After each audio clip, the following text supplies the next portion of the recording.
Pasti banyak yang bertanya, itu di jalur Gaza yang lagi diserang Israel sampai ke gorong-gorong, memberangus rumah sakit dan membunuh anak-anak. Namun mengapa tidak satu negara Arab pun yang berperang menyerang Israel, membela warga Palestina? Yordania misalnya yang berbatasan langsung dengan Israel sisi selatan diam saja. Lebanon hanya Hizbullah nembak-nembak roket. Mesir bahkan tidak terlalu welcome menerima imigran penduduk Gaza. Suriah, Irak, Saudi tidak bergeming. Mengapa?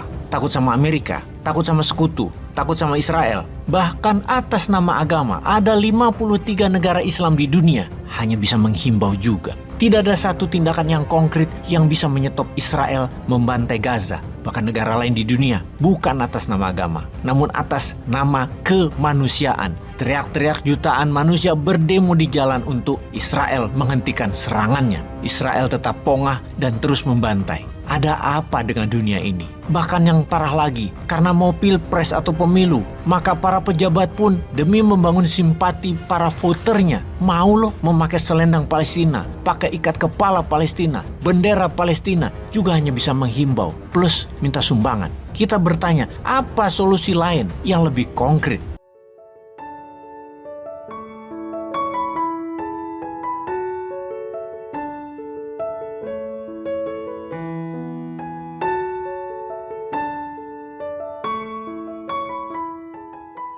Pasti banyak yang bertanya, itu di jalur Gaza yang lagi diserang Israel sampai ke gorong-gorong, memberangus rumah sakit dan membunuh anak-anak. Namun mengapa tidak satu negara Arab pun yang berperang menyerang Israel, membela warga Palestina? Yordania misalnya yang berbatasan langsung dengan Israel sisi selatan diam saja. Lebanon hanya Hizbullah nembak-nembak roket. Mesir bahkan tidak terlalu welcome menerima imigran penduduk Gaza. Suriah, Irak, Saudi tidak bergeming. Mengapa? Takut sama Amerika, takut sama sekutu, takut sama Israel. Bahkan atas nama agama ada 53 negara Islam di dunia hanya bisa menghimbau juga. Tidak ada satu tindakan yang konkret yang bisa menyetop Israel membantai Gaza. Bahkan negara lain di dunia bukan atas nama agama, namun atas nama kemanusiaan. Teriak-teriak jutaan manusia berdemo di jalan untuk Israel menghentikan serangannya. Israel tetap pongah dan terus membantai. Ada apa dengan dunia ini? Bahkan yang parah lagi, karena mau pilpres atau pemilu, maka para pejabat pun demi membangun simpati para voternya, mau loh memakai selendang Palestina, pakai ikat kepala Palestina, bendera Palestina, juga hanya bisa menghimbau, plus minta sumbangan. Kita bertanya, apa solusi lain yang lebih konkret? Bagaimana kalau kita pelajari sejarah dunia tentang Timur Tengah di masa ketika Israel menyatakan kemerdekaannya di tahun 1948, di mana dalam seketika 5 negara Arab menyatakan perang terhadap negara baru tersebut.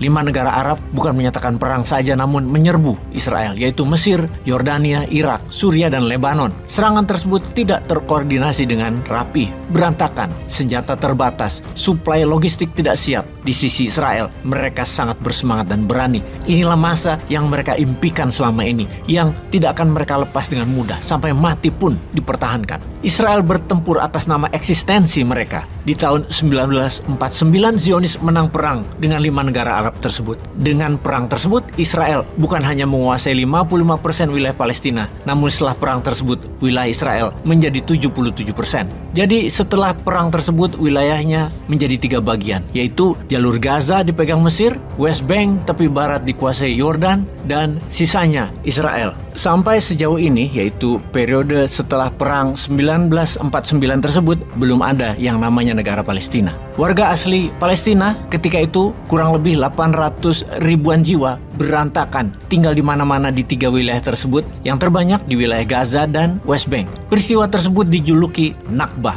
Nakbah dalam bahasa Arab artinya bencana atau malapetaka. Nakbah atau malapetaka Palestina, di mana kala itu terjadi penghancuran masyarakat dan tanah air Palestina. Pada masa awal adalah periode kemerdekaan Israel di tahun 1948, terjadi pemindahan permanen sebagian besar orang Arab Palestina. Istilah Nakbah digunakan untuk menggambarkan peristiwa penganiayaan, pemindahan paksa, dan pendudukan Palestina baik di tepi barat dan jalur Gaza. Juga di kamp-kamp pengungsian Palestina di seluruh wilayah tersebut membuat eksodus 800.000 orang Palestina, depopulasi terkait dan penghancuran lebih dari 500 desa Palestina, dan selanjutnya menghapuskan geografis Palestina. penyangkalan hak warga Palestina untuk kembali ke wilayah tersebut, penciptaan pengungsian permanen Palestina, dan penghancuran masyarakat Palestina. Puncaknya, setelah menang perang dengan 5 negara Arab di tahun 1949, Israel semakin brutal. Intermezzo sebentar. Serangan Israel ke Gaza kali ini bagi Palestina merupakan malapetaka Nakba kedua. Kemudian di tahun 1967 terjadi perang lagi antara dunia Arab dengan Israel.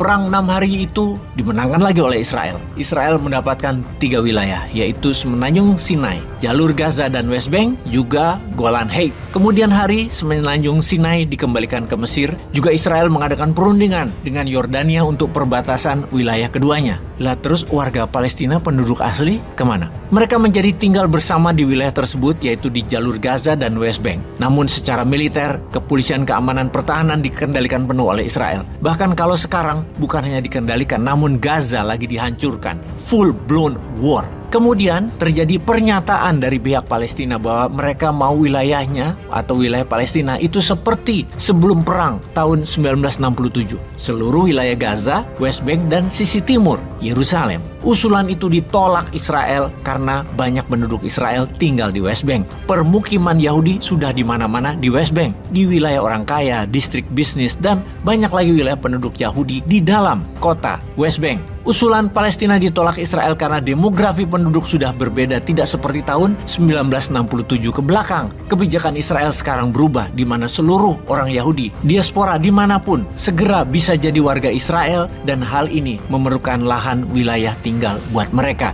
Kebijakan itu bernama Jewish Law of Return. Sepertinya resolusi Palestina-Israel semakin jauh dari perdamaian. Tidak akan ada kesepakatan dan tidak ada saling kesetujuan. Akan terus menjadi berkepanjangan sampai salah satu musnah. Padahal kalau kita menengok sejarah, bangsa Eropa lah yang menghina Yahudi, yang merendahkan kaum Yahudi. Bangsa Palestina, bangsa Arab, dan Ottoman Turki tidak pernah melakukannya, tidak pernah menyerang kaum Yahudi. Bangsa Eropa lah yang mengusir Yahudi keluar dari Eropa. Namun mengapa Israel buas sekali dengan warga Palestina? Mengapa Israel bukan membalas dendam mereka ke bangsa Eropa, malah membantai warga Palestina yang tidak berdosa?